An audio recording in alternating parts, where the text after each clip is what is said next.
Yes, guys, welcome back to yet another video on the YouTube channel. Preston 0, Arsenal 3. Firstly, I have to say sorry about the delay of this upload. Yeah, yesterday the file was corrupted when I did it straight after the game for some reason. So, yeah.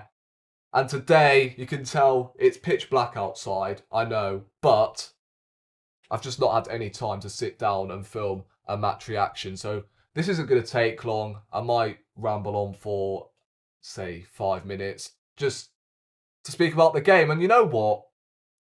Call me shameless, but how nice does it feel to finally watch an Arsenal game without any stress? Because yesterday, yes, I know it's only Preston, but that was a professional performance. Quarter-final place at stake, and we got the job done against Preston. We play, obviously, Crystal Palace in the quarter-finals. And you know what? I look at the competition right now and go, I'll consider us as favourites for the League Cup this year. I mean, the only team that's a real threat is Liverpool. Tottenham, come on. Man United, come on. I mean, let's just act serious for once. We are capable, of course, of beating Man United and Tottenham and Liverpool, but still, Liverpool are the only team that is a threat to us in that competition. The rest of the teams, I'm not really too bothered, really. This is where I'm actually going to give Mikel Arteta his flowers yesterday, because he actually went for a strong lineup. And I've been cussing Arteta lately, especially with his team selections, but yesterday he got it spot on. We obviously played a couple of academy graduates here and there, which was expected, but a couple of senior players, likes of Martinelli, Saliba, really nice to see him back from his suspension, and a couple of experienced heads here and there, the likes of Jorginho, Zinchenko, Jesus, Sterling, and ultimately it was enough to get us over the line. So, yeah, what more is there to say? In terms of the players, Tommy Setford obviously made his debut, and I can't be the only one that's clocked this right, but we played obviously Jack Porter in the first game against Bolton, who's 16, I believe, and we've played Tommy Setford already. And I look at it and go, we can't be the only team that's rotated their goalkeepers in these domestic competitions so far. Because obviously you have your number one in David Raya, of course, and then you have your number two, which is obviously Neto. And you're not probably thinking, oh, we signed Neto?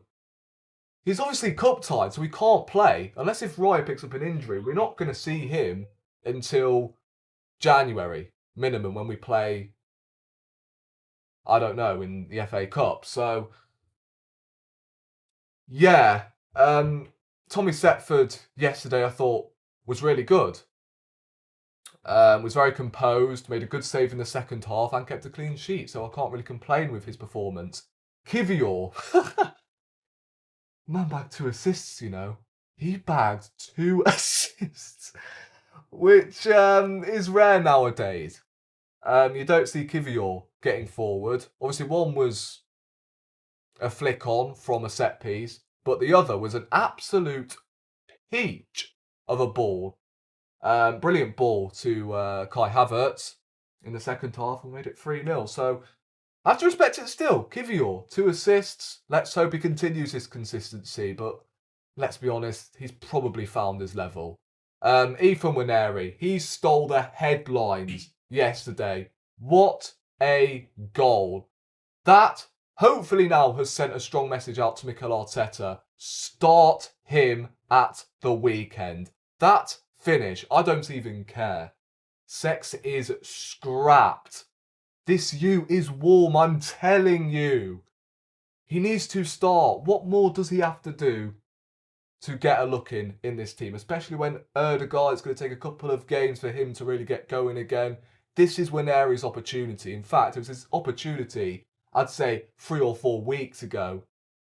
And you're telling me, Preston, Bolton, surely you can't give him minutes only against these sort of meaty opponents. And yes, I know it's only Preston and Bolton, you can say, but at the end of the day, every time he's come on in his late cameos, he's been shining. And I think he has deserved his start now. I've seen enough. And I tell you what, let me tell you something right now. I can't remember getting excited over a talent like this. I wasn't even this excited when Saka got produced. But with NWANERI, there's just something about him. There's youngsters, and then there's that. Incredible. Where the fuck have we inherited NWANERI from? Unbelievable talent, and I cannot wait to see more of him. And look, I'm going to lay down a curveball here. Look, bookmark this. But he's going to be there. He's going to be there for the 2026 World Cup. He'll be on that plane. Mark my words. You heard it here first. Come back to this video. That's if, it's a big if he starts games. What is stopping him from going to the 2026 World Cup if he's playing? So, look, I'm mega excited. I'm gassed about this guy. Yes, I might be reaching a little bit, but I'm telling you, if he continues playing, then I don't think that's a bad take at all. I really don't. So, NWANERI again, another top performance. What's that? 3 goals in 2 games. Is he? He's got to be one of the top scorers, surely. What a player, man. What a player. 17. Bear that in mind. 17 years of age. Unreal.